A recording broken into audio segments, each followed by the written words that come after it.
Di sini ada atlet kuda. Ada atlet kuda nggak di sini? Hadir nggak? Yang eventing ada, eventing. Salah satu yang saya ingin tandai adalah salah satu atlet eventing itu berkuda yang sangat berbahaya dan sangat berat. Dari semua cabang naik kuda, saya dapat laporan bahwa salah satu atlet itu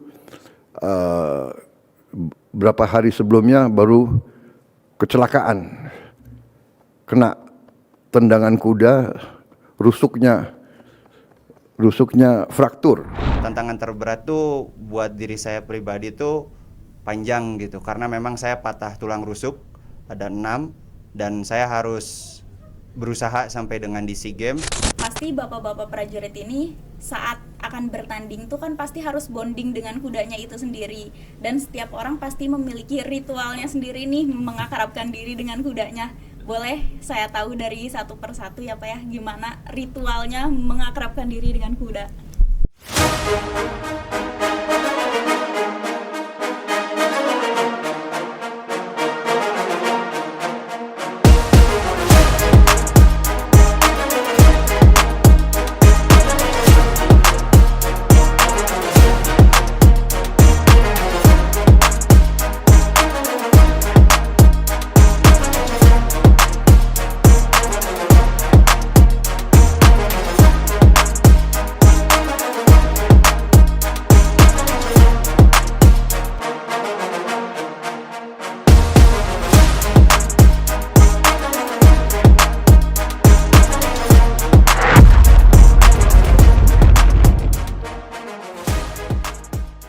Halo semuanya, selamat datang di podcast Museum Cavalry. Kembali lagi bersama saya Mutiara Alifa. Salam Cavalry, boom. Di episode kali ini, episode yang sangat spesial. Kita kedatangan bintang tamu nih yang sangat menarik, yaitu prajurit yang sangat keren dan tentunya akan sangat memotivasi kita. Terlebih untuk anak muda dan untuk prajurit-prajurit di Indonesia. Kita kedatangan prajurit Yonkavkut 1 Sembrani yang telah memperoleh juara 2 medali perak di ajang SEA Games 2025 di Thailand. Pak Jamhur dan Bapak Riko dan Bapak Welda. Halo Bapak, gimana kabarnya, sehat? Alhamdulillah sehat. Setelah kembali dari Thailand, apakah sudah beraktivitas kembali atau seperti apa? Alhamdulillah sudah beraktivitas kembali. Kita semua sudah masuk dinas dan kebetulan kita juga dikasih cuti sama Bapak Komandan. Waduh, cutinya berapa lama tuh Pak kira-kira? Ya alhamdulillah dikasih cuti 12 hari kerja. Alhamdulillah, untuk menyesuaikan kembali ya Pak ya, dari kembalinya ke Thailand dan bertemu dengan anak dan istri juga. Lalu gimana perasaannya saat akhirnya Indonesia bisa mendapatkan juara 2 nih di ajang SEA Games ini? Kalau untuk juara 2 ya kita alhamdulillah ya, karena kita nggak bekerja sendiri di sini, kita kerjanya tim. Kebetulan juara 2 ini juga kita persembahkan untuk keluarga kita masing-masing. Yang pertama, yang kedua juga untuk kesatuan, yang mana semua saling support untuk kita dan kita juga bisa mendapatkan medali tanpa kerja keras kita sendiri juga gitu. Jadi semuanya beraktivitas yang sama.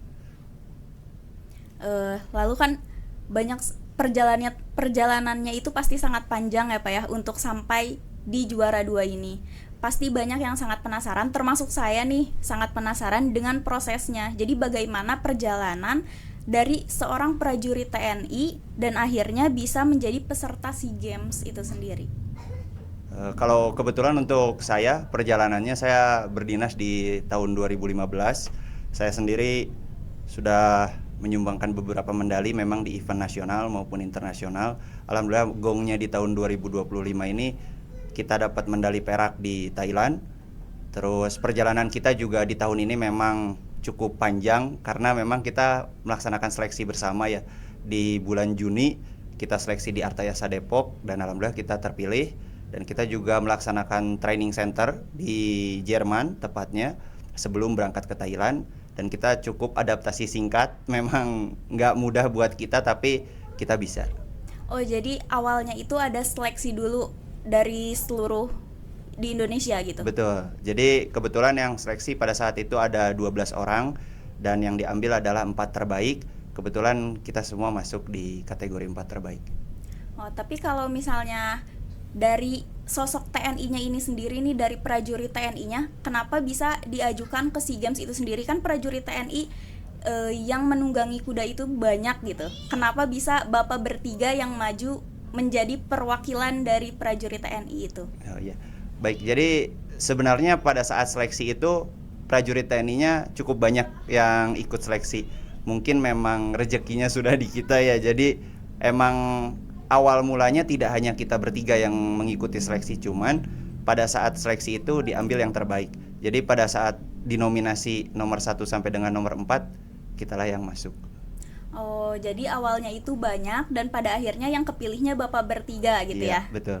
Oke, mungkin setelah masuk ke pelatihan SEA Games-nya, tantangan terberat apa sih gitu yang dihadapi oleh bapak-bapak itu sendiri? Kalau untuk saya pribadi sih, tantangan terberat karena saya cedera ya pada saat di bulan Oktober. Tantangan terberat tuh buat diri saya pribadi tuh panjang gitu, karena memang saya patah tulang rusuk ada 6 dan saya harus berusaha sampai dengan di SEA Games. Dan alhamdulillah, mungkin nggak hanya kerja saya sendiri, mungkin keluarga saya, bahkan dokter, sampai dengan pelatih saya yang memang punya waktu 1 minggu di saat itu, dan kita bisa. Mau bertanya kepada Bapak Riko, tadi kan Bapak cerita bahwa Bapak mengalami cedera. Ya. Dari efek cedera itu, berpengaruh tidak terhadap tim yang akan bermain? Kalau untuk berpengaruh atau tidak, mungkin berpengaruh ya, karena memang di eventing ini kita di timnya, satu timnya berbentuk 4 orang, karena di situ ada nama saya, dan saya sempat cedera di bulan Oktober, tepatnya tanggal 2, dan setelah itu juga mungkin dengan waktu singkat kemungkinan besar terlihatnya adalah tidak bisa bertanding. Tapi saya berupaya dan berusaha sebagaimana mungkin bisa ikut bertanding di SEA Games. Jadi memang banyak perjalanannya. Dari tanggal 2 itu saya operasi, dan setelah itu saya konsul ke dokter. Ada yang mendampingi saya, Dr. Fernando saat itu, dan saya ke RSPAD beberapa kali. Setelah itu saya fly ke Jerman selama 1 minggu. Setelah itu saya adaptasi bersama tim, yang mungkin tim juga sedikit tidaknya merasa was-was ya, karena memang terjadinya patah tulang. Tapi dengan semangat tim, saya juga menjadi motivasi buat diri saya sendiri, karena bersama tim saya bisa kuat. Mungkin berbeda kalau misalnya tim saya tidak kompak, tapi tim saya cukup luar biasa. Saya punya Pak Jamhur, punya Welda, punya Steven, yang memang memberi saya motivasi pada saat saya patah. Dan sampai dengan saya ke Jerman untuk latihan pun, tim saya cukup kompak membantu saya, recovery saya, naik kuda saya membantu sekali. Sampai dengan di Thailand pun mereka masih memberikan semangat kepada saya. Dan memang ini medali perak ini jujur ya bangga, karena memang belum maksimal. Artinya dengan cedera saya ini baru 1 bulan saya langsung melaksanakan event. Tapi dengan mereka semua tim ini hebat lah menurut saya, kita bisa meraih medali perak. Itu kan terlihatnya seperti tidak ada recovery ya. Jadi setelah dioperasi itu berapa lama langsung ke Jerman? Ya, setelah operasi itu recovery saya selama 3 minggu, kurang lebihnya 3 minggu. Lanjut saya ke Jerman. Mungkin orang banyak yang mengira kadang kenapa Riko harus dipaksakan. Sebenarnya bukan dipaksakan, tapi memang kita listnya sudah dimasukkan 4 nama, dan seandainya saya pun mundur, mungkin tim akan bermain 3 orang, Pak Jamhur, Welda, dan Steven pada saat itu. Tapi karena semangatnya mereka, saya bisa cepat sembuh untuk berangkat bergabung bersama mereka. Biasanya saat orang mengalami cedera itu kan mentalnya pasti turun banget ya Pak ya, apalagi bermainnya itu tim. Pasti takut merugikan tim, takut timnya jadi gimana, sedangkan itu sudah latihan lama gitu. Bagaimana cara Bapak tetap menyemangati diri sendiri kayak ini bakal berhasil dan ini akan juara, dan faktanya bener jadi juara gitu? Ya, sebenarnya sih betul ya, seperti tidak mungkin gitu kan, karena memang recovery yang cukup singkat. Tapi ya itu kembali, saya punya tim yang hebat. Tidak semua orang bisa merangkul ya, karena tim tuh beda.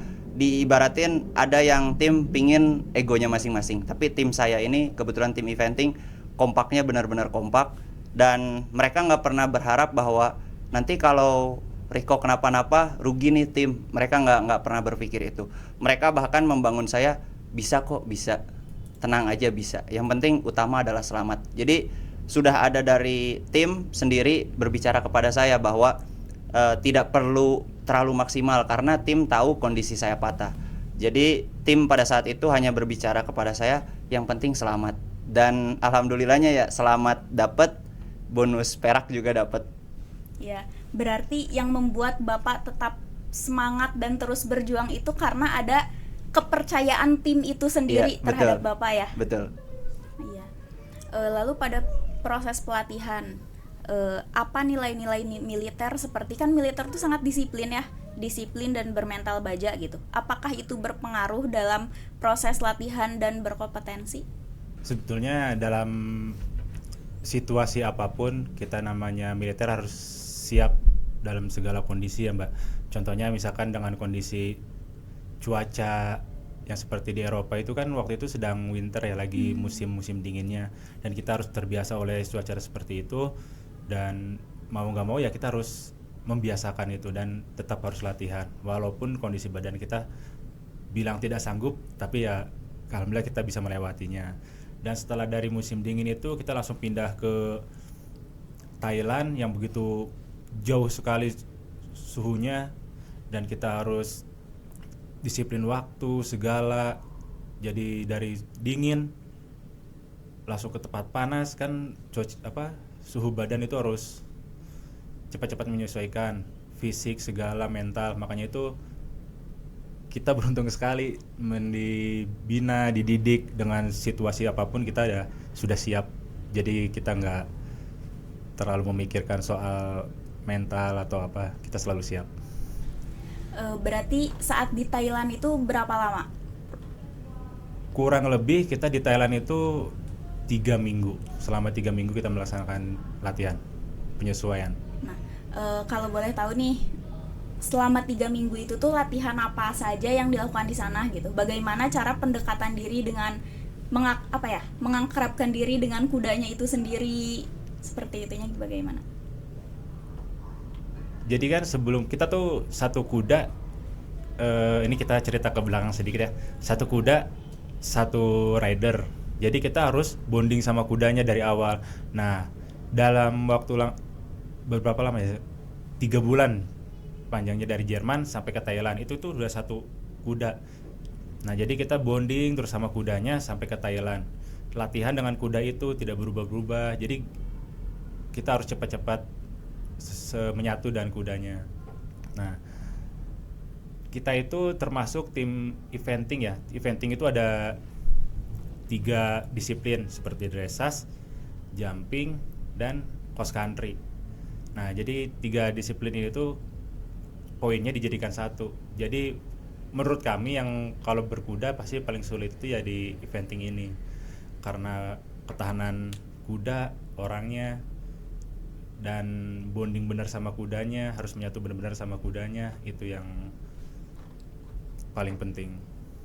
Nah, seperti itu. Jadi memang waktu latihannya pun sangat panjang gitu ya. Lumayan panjang. Kan waktu latihan di dalam SEA Games-nya itu di karantina ya Pak ya? Di karantina apa tidak? Kalau karantina tidak, karena kita kan dari Eropa ya. Jadi kuda langsung masuk ke Asia, ke Thailand, menyesuaikan 1-2 hari langsung kita bisa latihan. Nah, terus selanjutnya pasti bapak-bapak prajurit ini saat akan bertanding tuh kan pasti harus bonding dengan kudanya itu sendiri, dan setiap orang pasti memiliki ritualnya sendiri nih mengakrabkan diri dengan kudanya. Boleh saya tahu dari satu persatu ya Pak ya, gimana ritualnya mengakrabkan diri dengan kuda?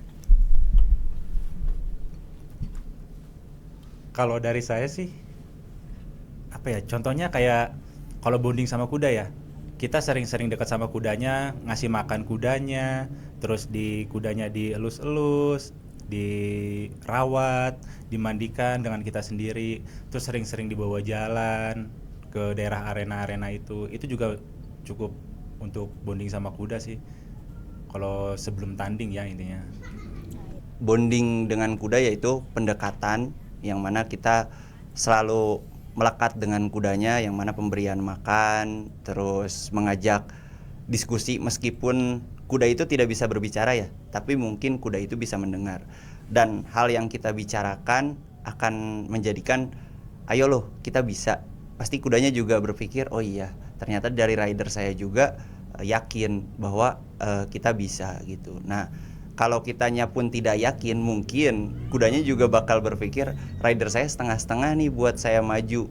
Tapi kalau kitanya ngerasa bahwa feel-nya dapat dengan kudanya, kemungkinan sih bakal lebih mudah ya untuk bonding dengan kudanya. Kalau dari saya, bonding sama kuda itu hampir sama sih sama rekan kita Bapak Riko dengan Bapak Welda. Yang jelas kita pendekatan sama kuda, mungkin kalau saya sendiri itu suka ngelus bagian depan kepala kuda. Jadi karena itu berkah lah kalau bahasa ininya, bahasa Islamnya lah gitu kan.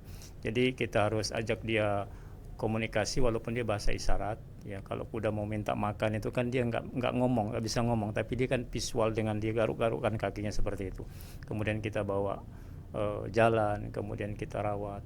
Itu sangat senang dia, apalagi kita lagi berdua, mungkin kita bisa ajak dia mungkin komunikasi. Kalau ada wortel mungkin kita kasih wortel, ada mungkin snack, kan ada snacknya juga, kita bisa kasih dia makan snack. Dia sangat senang kudanya, apalagi kita habis latihan kita tepukin lehernya, udah sangat senang. Makasih.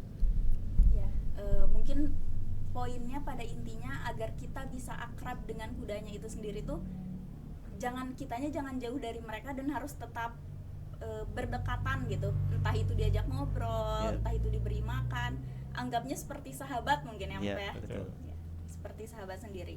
Mungkin pertanyaan terakhir dari saya, kalau misalnya nih ada generasi muda yang ingin menjadi riders juga gitu, bagaimana caranya, dan tidak punya kemampuan itu gitu, apakah orang biasa bisa menjadi juara SEA Games juga gitu? Kita punya rider muda yang tidak ada yang langsung sekolah langsung kuliah kan. Dia sekolah itu melalui SD dulu, SMP, SMA, dan mungkin perguruan tinggi. Hal yang sama bagi kuda. Mungkin kita juga sama-sama dulu mungkin sama-sama tidak bisa. Jadi bisa bagaimana cara memacu latihan yang sering, karena itu orang bisa, orang pintar itu kan melalui latihan dan belajar. Dan jangan pernah putus semangat pada saat kita mendapat kekalahan, padahal itu adalah kemenangan yang tertunda. Entah kita kapan pasti akan dikasih kesuksesan dalam waktu yang kadang yang lama, yang singkat, tergantung bagaimana kita berlatih dengan tekun. Untuk atlet-atlet muda ya, kalau dari saya yang pasti memang semuanya nggak instan, asal mau belajar, tidak menyerah, dan yakin. Karena pada saat atlet mudanya itu dibilang bisa sampai ke SEA Games, saya yakin bisa. Karena utamanya adalah dirinya pribadi. Kalau dirinya pribadi merasa saya bisa kok kayak pelatih-pelatih saya, mungkin akan terkabul. Tapi mungkin kalau motivasinya dalam dirinya, aduh saya segini aja menyerah, mungkin nggak akan bisa. Tapi kalau mereka punya pikiran yang saya bisa kok sampai ke SEA Games, ya mungkin itu adalah sebagian dari doa ya. Mungkin dijabahnya ya entah kapan, tapi dengan upaya latihan, tidak menyerah, itu pasti bisa. Untuk pemula atau untuk orang-orang yang belum mengenal sekali sama kuda, jadi perlu tahu di kuda itu tidak ada batasan umur. Berapapun usianya bisa untuk baru mulai latihan kuda dan bisa berjenjang selanjutnya. Contohnya misalkan baru mulai di umur 17 tahun nih udah terlalu tua, itu masih bisa kok. Sampai umur berapapun kuda itu nggak ada batasan umur untuk atlet berkuda. Jadi untuk yang muda, terus untuk yang pemula, jika mau berprestasi di kuda tetap latihan, intinya latihan, tekad dan ambisi tingkatkan. Nah, ya, mungkin mungkin untuk semua prajurit dan untuk semua generasi muda ya Pak ya, punya kesempatan untuk bisa menjadi juara dan punya kesempatan untuk bisa berkuda. Iya. Jadi ternyata saya juga baru tahu kalau berkuda itu bisa untuk semua kalangan dan semua umur gitu. Yang paling penting adalah jangan pernah menyerah ya Pak ya, Iya. dan berdoa. Oke, obrolan kali ini sangat menginspirasi kita semua. Kita jadi tahu nih bagaimana kita harus melakukan apa gitu untuk sesuatu yang ingin kita dapatkan. Mungkin saya mau mengucapkan terima kasih kepada Bapak Jamhur, kepada Bapak Riko, kepada Sama-sama. Bapak Welda Sama-sama. telah berkenan hadir di podcast Museum Kavaleri ini. Bapak, kita sama-sama ya, kita punya salam nih, namanya salam Kavaleri, gini ya, terus boom gitu, oke? Sama-sama, 1, 2, 3. Salam Kavaleri. Boom.